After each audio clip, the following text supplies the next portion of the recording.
Imaginemos, por un momento, que las palabras de Jesús no fueran meras lecciones morales o metáforas poéticas para una vida sencilla, y si fueran llaves cifradas, cuidadosamente colocadas para abrir puertas ocultas en nuestro interior.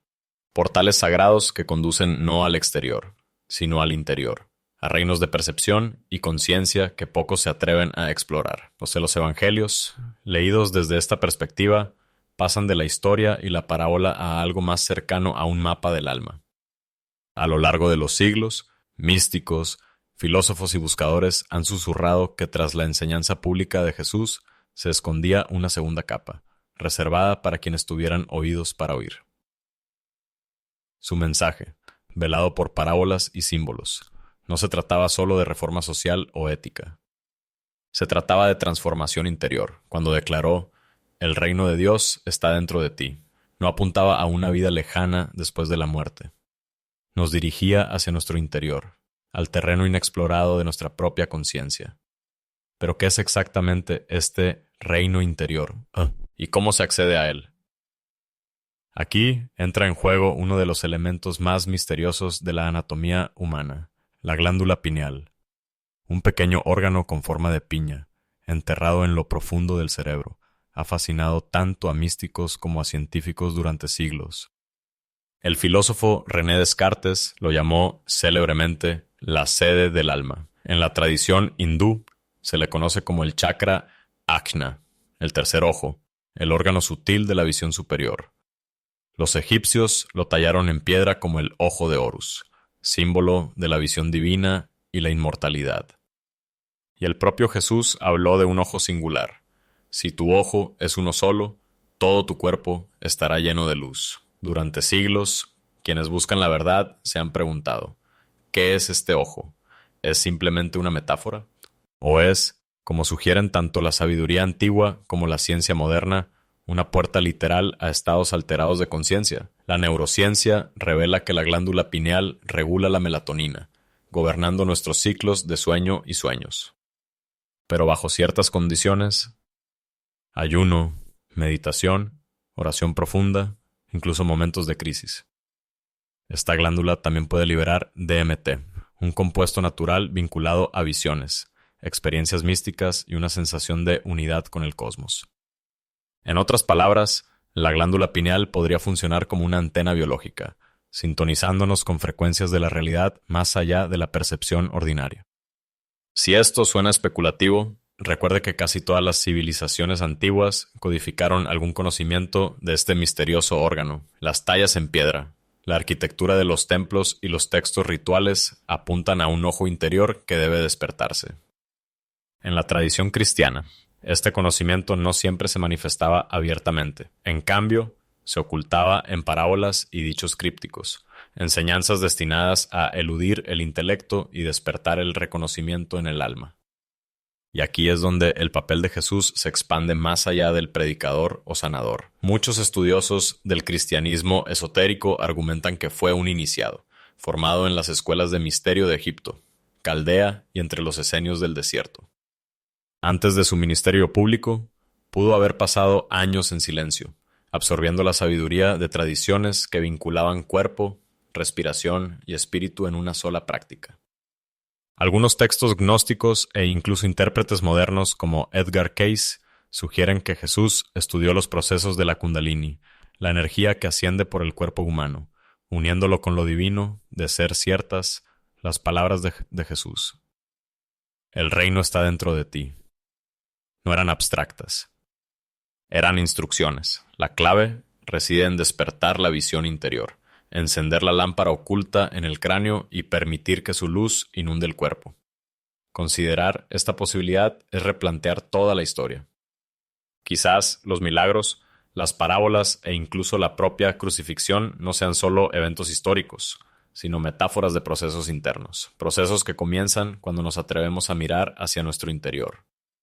Y entonces surge la pregunta: si la glándula pineal es realmente el ojo de luz del que habló Jesús, ¿cómo la abrimos? ¿Cuál es el camino hacia este reino oculto? El Evangelio de Tomás ofrece una pista. Quien busca, encontrará. Cuando encuentre, se turbará. Cuando se turba, se maravillará y reinará sobre todo. Este acertijo sugiere que el viaje interior no es tranquilo ni cómodo. Nos sacude, nos inquieta, antes de iluminarnos. En la siguiente etapa de nuestra exploración, rastrearemos ese camino de turbación y despertar, y descubriremos cómo la glándula pineal sirve como puerta de entrada entre la fragilidad humana y la percepción divina. El camino hacia el despertar nunca se ha presentado como fácil. De hecho, una de las pistas más reveladoras proviene de un texto deliberadamente excluido del canon oficial, el Evangelio de Tomás. En él, Jesús dice: quien busca, encontrará. Cuando encuentre, se turbará. Cuando se turba, se maravillará y reinará sobre todo.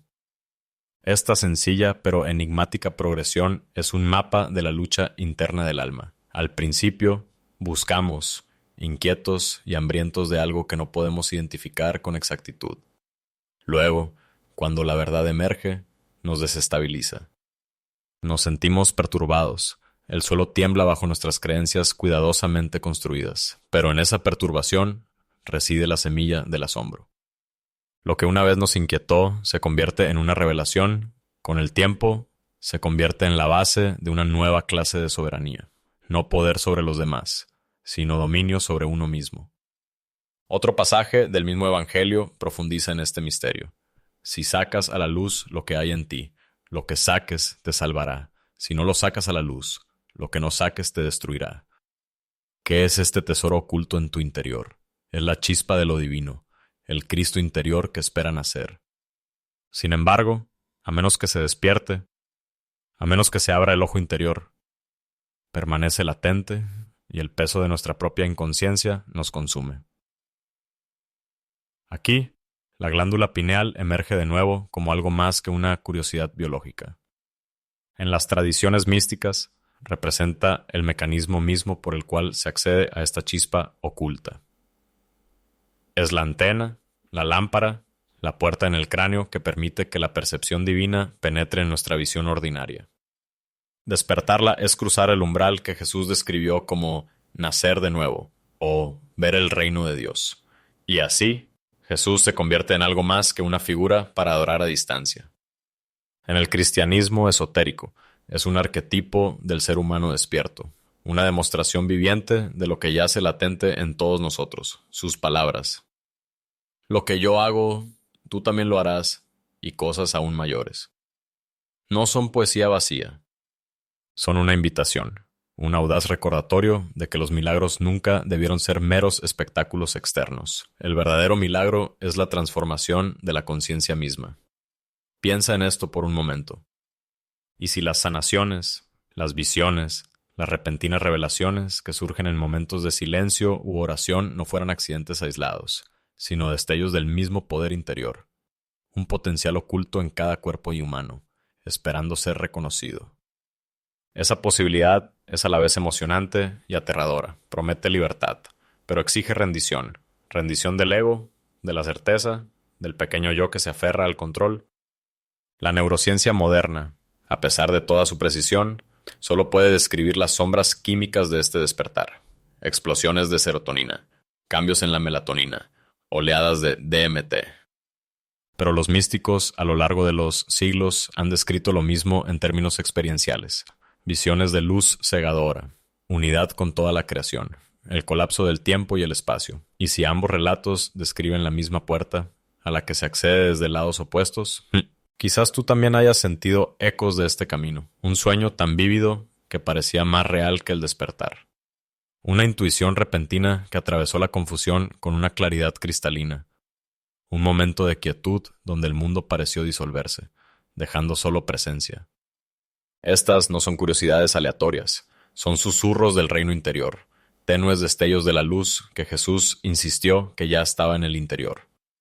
El camino del buscador. Entonces, no se trata solo de moralidad o fe, se trata de valentía. La valentía para enfrentar la perturbación, para sacudirse de lo familiar, para permitir que el fuego interior queme las ilusiones. Solo entonces surge la maravilla. Solo entonces el alma comienza a reinar, no mediante la dominación, sino mediante la armonía con el orden divino. Y, sin embargo, tal transformación no ocurre espontáneamente. Requiere prácticas, pasos deliberados que purifican el cuerpo, silencian la mente y sintonizan la antena interior con frecuencias más elevadas. Prácticas que el propio Jesús modeló y enseñó a quienes estaban listos para los misterios del reino. En la siguiente etapa, descubriremos estas prácticas: el ayuno, la oración profunda, la meditación y los rituales de los esenios. Y veremos cómo fueron diseñadas no como actos externos, sino como tecnologías internas para despertar el ojo oculto. No todas las enseñanzas de Jesús estaban dirigidas a la multitud. Muchas de sus palabras se ofrecían abiertamente, mediante parábolas que incluso los niños podían recordar. Pero otras instrucciones, las que él llamaba los misterios del reino, estaban reservadas para aquellos discípulos que estaban preparados para recibirlas. No se trataba de recordatorios morales ni leyes inamovibles, sino de técnicas internas, formas de purificar el cuerpo, estabilizar la mente y despertar la mente oculta. Una de las prácticas más incomprendidas es el ayuno. En la imaginación moderna, el ayuno a menudo parece un castigo o un ejercicio de fuerza de voluntad, pero en las tradiciones espirituales del cercano Oriente, el ayuno nunca se trató de la autonegación por sí misma. Se trataba de purificar el templo interior. Al abstenerse de comer, las funciones más pesadas del cuerpo se ralentizan, el apetito se aquieta y comienza a surgir un ritmo más sutil. Por eso el ayuno aparece una y otra vez en las Escrituras, no como una privación, sino como una preparación. Jesús mismo se retiró al desierto durante 40 días de ayuno. 40 es un número cargado de simbolismo. 40 años de peregrinación de Israel. 40 días de Moisés en el Sinaí. 40 días del diluvio de Noé. Cada uno es un periodo de purificación, cuando el caos debe ser enfrentado antes de que comience la nueva creación. En el desierto, Jesús enfrentó no solo el hambre, sino también la tentación, la sombra y el ego. Para él, la prueba no fue meramente física, sino profundamente alquímica, un proceso de despojamiento para que la luz pudiera entrar. En términos místicos, es en tales umbrales donde la glándula pineal se activa, liberada de la densa niebla de la distracción corporal, capaz de abrirse como receptora de la frecuencia divina. La oración también fue central en este camino. No la recitación en voz alta de palabras en una esquina, sino el tipo de oración que Jesús describió en Mateo 6:6. Cuando ores, entra en tu aposento, cierra la puerta y ora a tu Padre que está en secreto. A primera vista, esto puede parecer un consejo para la privacidad. Pero dentro de la tradición esotérica, la habitación interior no es una casa en absoluto, es la cámara de la mente, el espacio oculto dentro del cráneo donde el silencio desciende. Cerrar la puerta significa desconectar los sentidos externos y mirar hacia el interior, fijando la atención en el centro de luz entre las cejas. Allí, en la quietud, la glándula pineal comienza a vibrar y el buscador se abre a la visión. La ciencia moderna, con su propio vocabulario, se hace eco de esta verdad. Estudios en neurociencia demuestran que la meditación prolongada y concentrada altera la estructura del cerebro. La glándula pineal aumenta la producción de melatonina, las ondas cerebrales se ralentizan y armonizan, la noción ordinaria del tiempo se derrumba. En tales estados, místicos de todas las tradiciones relatan visiones de fuego, torrentes de paz, encuentros con una presencia demasiado vasta para nombrarla. ¿Acaso los santos, profetas y videntes de cada cultura buscaban la misma fuente oculta? Entre los esenios, la comunidad espiritual a la que muchos eruditos vinculan a Jesús en su juventud. Estas prácticas se perfeccionaron hasta convertirse en rituales disciplinados. Se levantaban con el amanecer para saludar al sol naciente, símbolo de la iluminación divina. Practicaban el silencio, a veces durante semanas, para afinar su capacidad de escuchar la voz interior. Respiraban rítmicamente. Visualizaban rayos de luz y pronunciaban sílabas sagradas que vibraban en el pecho y el cráneo. Para ellos, el cuerpo humano era un templo viviente y la glándula pineal, el altar de ese templo. Las palabras antiguas transmitían poder. En arameo, el idioma que hablaba Jesús, los sonidos no eran inertes, Eran vibraciones diseñadas para resonar con el alma. Palabras como Maranata, el Señor viene, o Abún, Padre Madre del Cosmos, eran más que oraciones, eran claves, tonos que abrían la percepción. Recitadas en silencio, vibrando en el pecho y el cráneo, golpeaban la glándula pineal como un diapasón. Muchos discípulos dieron testimonio de visiones, claridad repentina o abrumadoras oleadas de alegría durante esta práctica. ¿Y qué dijo el propio Jesús sobre el cuerpo? Destruyan este templo, y en 3 días lo levantaré. La mayoría interpretó esto como una profecía de su resurrección física. Pero en la interpretación mística también se refería al templo interior. El ego debe morir, la conciencia debe descender al silencio, y de ese silencio surge un nuevo yo. La glándula pineal, la lámpara oculta del cráneo, se convierte en el altar donde se produce la unión divino-humana. Esto no se limitaba al cristianismo. Siglos después, místicos como Teresa de Ávila, Hildegarda de Bingen y Juan de la Cruz describieron visiones luminosas, trances extáticos y encuentros radiantes con Dios que reflejan el mismo proceso. Ninguno de ellos usó el lenguaje de la neurociencia, pero sus palabras trazan el mismo camino: ayuno, oración, silencio, entrega y, finalmente, luz. Y quizás la mayor sorpresa es que este despertar nunca estuvo reservado solo para los santos. Jesús no se propuso crear una élite espiritual. Su mensaje siempre fue claro: lo que yo hago, ustedes también lo harán. La puerta oculta está en cada ser humano. La glándula pineal está en cada cráneo. El único requisito es la disposición a mirar hacia adentro, a callar la tormenta del mundo exterior y escuchar el susurro de la eternidad. Como descubrieron los buscadores, este camino no estuvo exento de dificultades. El silencio no solo trae paz, sino también la confrontación con las propias sombras. El ayuno desenmascara los antojos que nos impulsan. La verdadera oración revela cuán ruidosa es realmente la mente. Sin embargo, es a través de estas pruebas que el velo se atenúa, y una vez afinado, la luz comienza a filtrarse. En la siguiente etapa de nuestro viaje, nos dirigimos a uno de los símbolos más poderosos de la historia cristiana, la cruz misma. ¿Será que la crucifixión, recordada como una tragedia externa, fue también un mapa de la alquimia interior, y que el Gólgota, el lugar de la calavera, alberga el lugar secreto del despertar de la glándula pineal? Pocas imágenes en la historia son tan inquietantes o están tan cargadas de significado como la crucifixión de Jesús. Durante 2000 años, ha sido el símbolo central del cristianismo, un momento de sufrimiento, sacrificio y redención. Pero bajo las capas de teología y tradición se esconde un código más antiguo y misterioso, una enseñanza que no trata sobre un acontecimiento en el tiempo, sino sobre un proceso interno del ser humano. El lugar de la ejecución se llamaba Gólgota, el lugar de la calavera.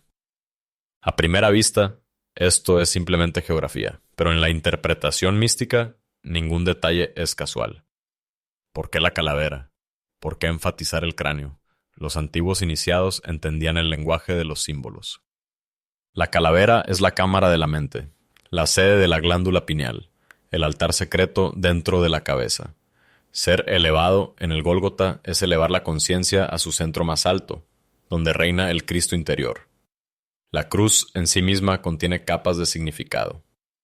Su viga vertical representa lo eterno, el eje divino que se extiende del cielo a la tierra. Su rayo horizontal marca el plano material, el reino de la materia, el tiempo y la mortalidad. Donde se cruzan se encuentra el corazón, el punto de encuentro entre lo humano y lo divino.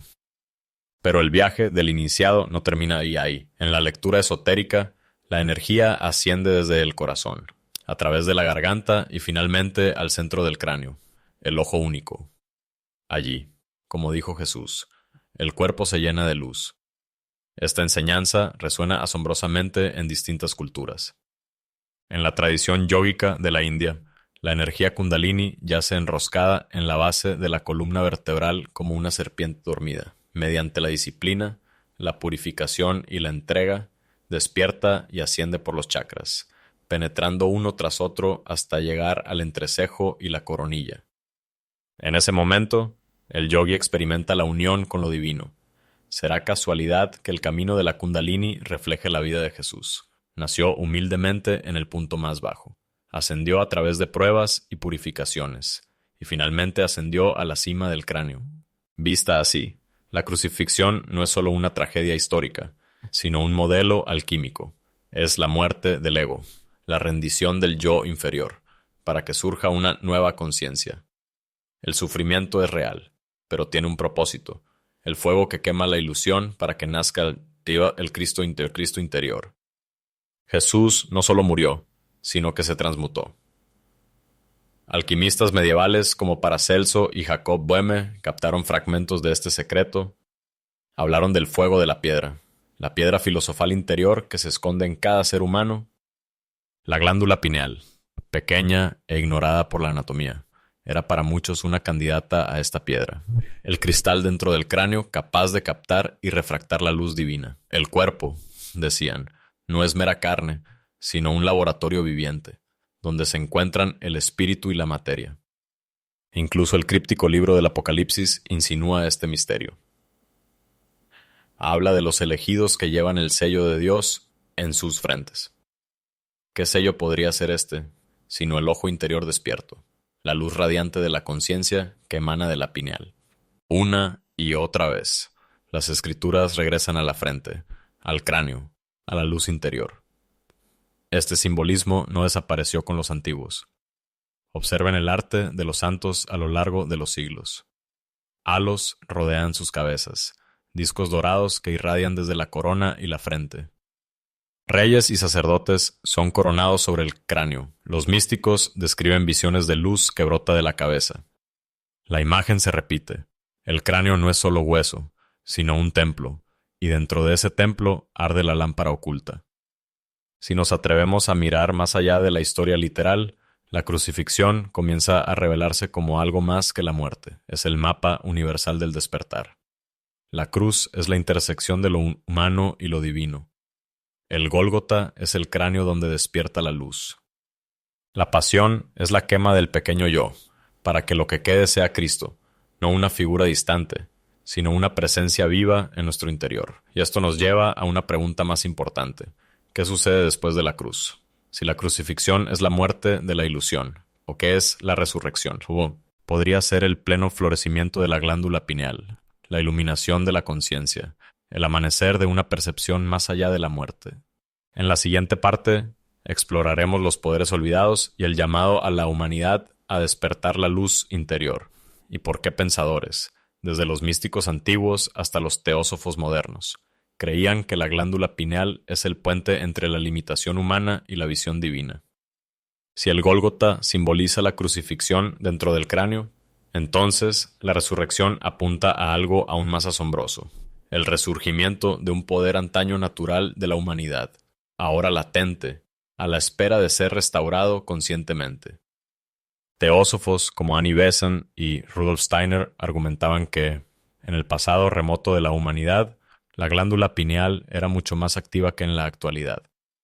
Los primeros humanos, afirmaban, poseían una facultad de percepción espiritual directa, una clarividencia natural, antes del predominio del intelecto racional. Con el tiempo, a medida que la conciencia se volcaba hacia el exterior para dominar el mundo físico, esta visión interior se atenuó. La glándula pineal, antaño radiante, se atrofió, reduciéndose al tamaño de un grano de arroz. Pero Steiner insistía en que este no era el final de la historia. La evolución no era regresión, sino preparación. La era de la razón material eventualmente daría paso a un nuevo ciclo, cuando la luz interior se despertaría deliberadamente, ya no por instinto, sino por elección. Es aquí donde Jesús aparece como un puente. Entró en un mundo obsesionado con la ley ritual, el poder político y la supervivencia material. Sin embargo, su mensaje apuntaba más allá del miedo y el control hacia algo atemporal, un retorno al reino interior. Sus palabras, nadie viene al Padre sino por mí, nunca pretendieron ser una amenaza de exclusión, sino una clave esotérica. El yo del que habla no es el hombre de Nazaret, sino la conciencia crística, la presencia viva en cada alma. Para alcanzar al Padre, Uno debe pasar por el despertar de ese Cristo interior, la misma luz que parpadea en la lámpara pineal. Los símbolos de toda la tradición cristiana confirman este conocimiento oculto. ¿Por qué se representa a los santos con halos? ¿Por qué los reyes y profetas llevan coronas? ¿Por qué casi todas las figuras iluminadas en el arte irradian luz desde la cabeza? No se trata de meros adornos artísticos. Son metáforas visuales de una corona abierta, una glándula pineal despierta, una conciencia que ha florecido en luz. En muchas tradiciones, la cabeza es donde el cielo toca la tierra. Cuando la glándula pineal brilla, el ser humano se convierte en un templo viviente, coronado no de oro, sino de resplandor. Consideremos también los rituales de la unción, el aceite derramado sobre la cabeza de profetas y reyes. La palabra hebrea Mesías significa el ungido, y si la unción no fuera solo una ceremonia, sino un símbolo de la energía que sube al cráneo, de la iluminación que satura la mente. En la interpretación mística, el Mesías no es una sola persona, sino el arquetipo de cualquier alma que despierta su luz interior. Vivir de esta manera no es esperar pasivamente la salvación, sino participar en el trabajo continuo de transformación. El silencio, la contemplación, la purificación del pensamiento y los actos de amor incondicional no son solo deberes morales, son las disciplinas que preparan la glándula pineal para encenderse. Cada acto de perdón, cada renuncia al orgullo, cada momento de quietud, cincela la piedra hasta que la joya oculta en su interior comienza a brillar, y cuando brilla, la percepción cambia. El mundo ya no parece dividido en enemigos y aliados, sagrado y profano. En cambio, todo se reconoce como tejido en un único tapiz viviente. El miedo se disuelve. La necesidad de dominar da paso a la compasión. Los límites del pequeño yo se suavizan, y un yo superior, luminoso y atemporal, emerge. Esto es lo que significa vivir en la conciencia crística, no adorar a un salvador externo, sino encarnar la misma frecuencia del ser. Esta visión no fue ajena a los místicos de todas las épocas.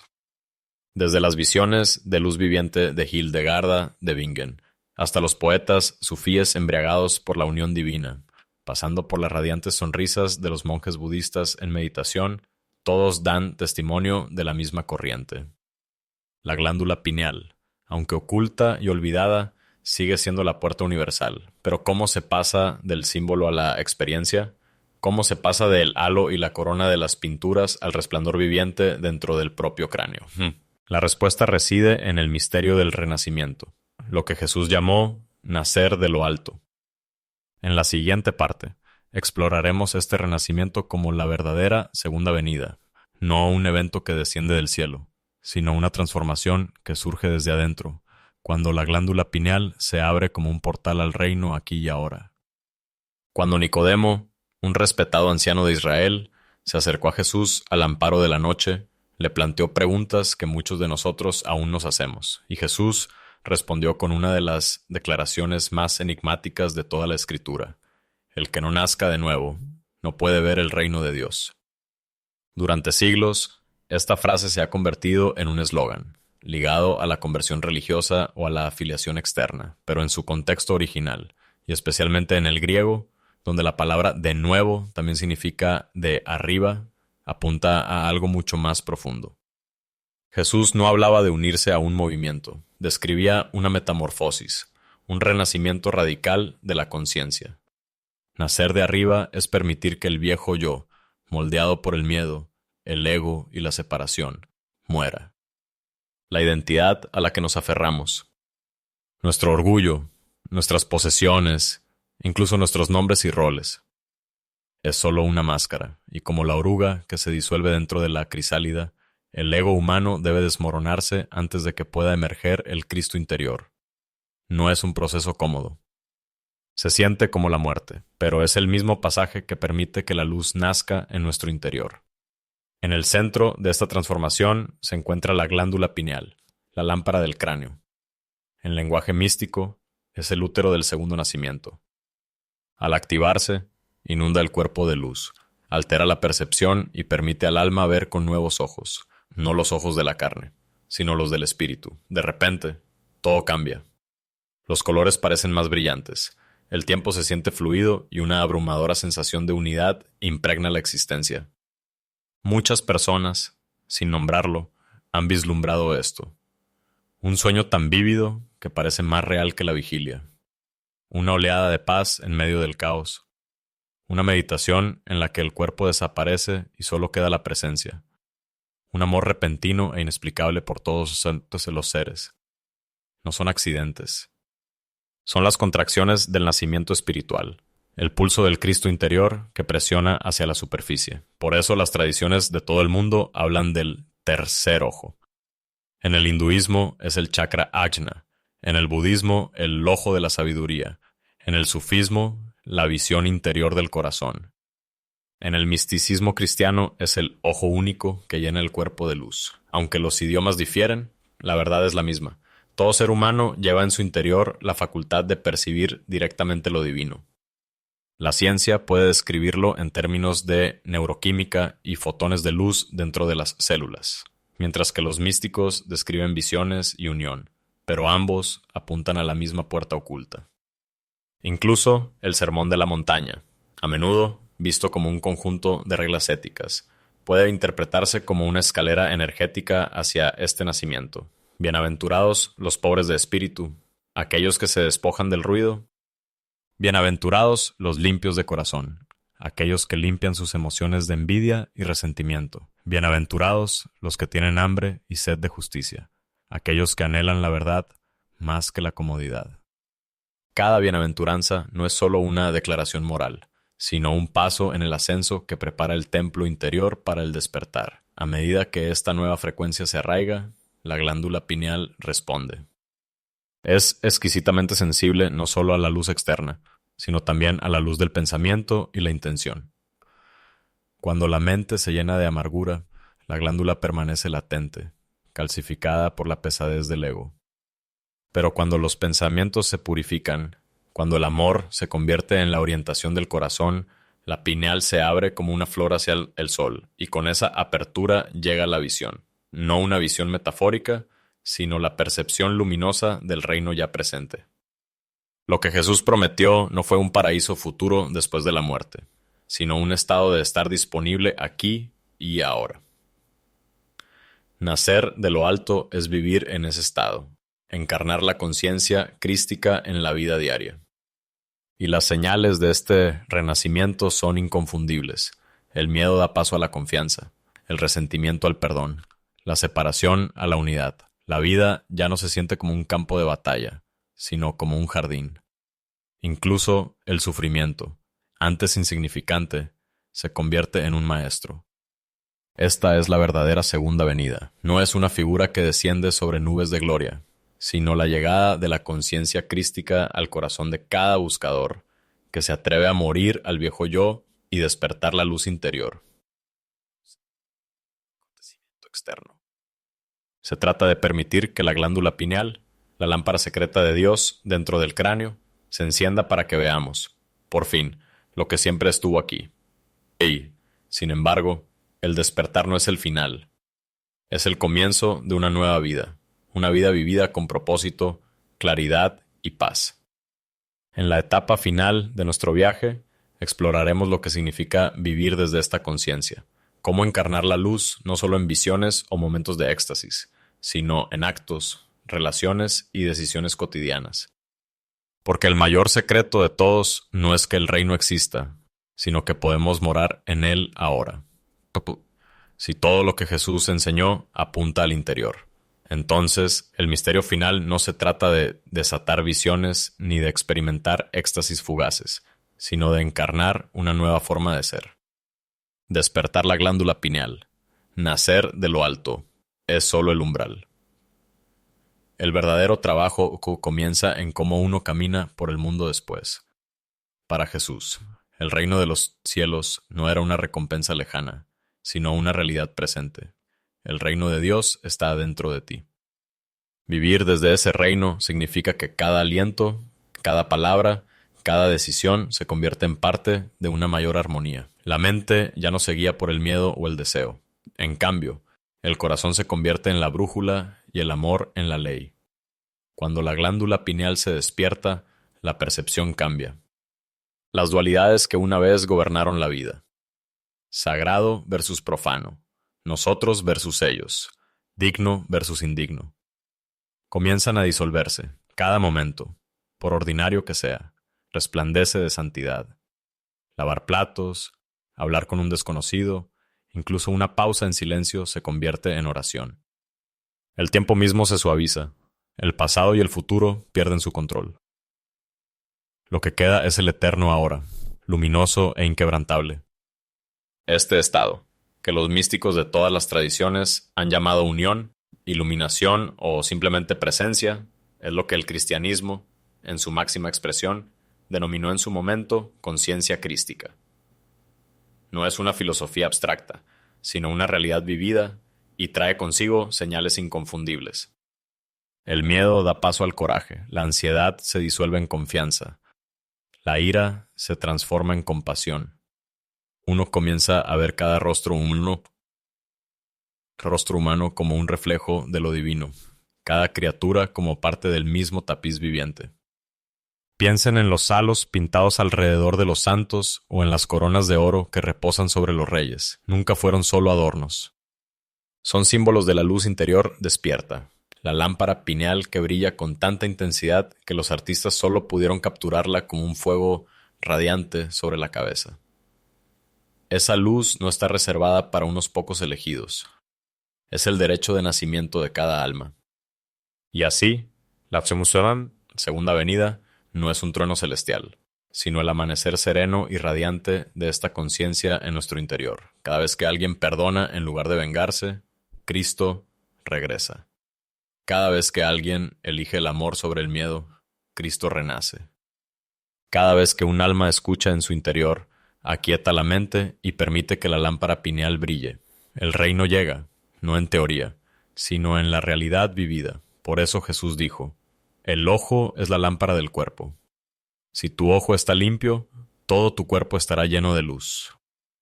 Cuando el ojo interior despierta, la luz inunda no solo el cuerpo, sino el mundo mismo. De repente, no hay extraños, ni enemigos, ni espacios profanos, solo reflejos de Dios, solo espejos de la única presencia divina. ¿Y cómo es la vida vivida así? Es más sencilla, pero infinitamente más profunda. La gratitud fluye con naturalidad, el silencio se convierte en amigo. La alegría aparece en las cosas más pequeñas, el susurro de las hojas, la risa de un niño, la salida del sol. El sufrimiento aún nos visita, pero ya no nos esclaviza.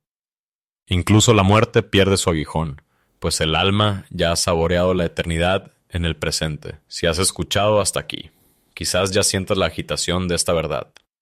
Quizás la semilla del segundo nacimiento esté viva en ti. Quizás la lámpara de la pineal haya parpadeado, aunque sea por un instante, y hayas vislumbrado el reino. Si es así, recuerda esto: no estás solo. A lo largo de los siglos y continentes, innumerables buscadores han recorrido este mismo camino, y cada despertar añade una chispa más al gran fuego del regreso de la humanidad a la luz. El llamado es simple, pero no es fácil. Mira hacia tu interior, silencia el ruido, purifica el corazón y vive desde el amor. Al hacerlo, permites que Cristo camine de nuevo por la tierra, no como un solo hombre hace 2000 años, sino como una presencia viva a través de ti. Así que deja que la pregunta persista. ¿Estás dispuesto a abrir tu ojo interior, a dejar que tu cuerpo se llene de luz, a vivir no con miedo a un juicio lejano, sino en la alegría del reino aquí y ahora? Porque la verdad nunca ha cambiado. El reino está en tu interior. La puerta siempre ha estado en tu cráneo. La lámpara espera ser encendida. Y una vez encendida, nada, ni siquiera la muerte, podrá apagarla.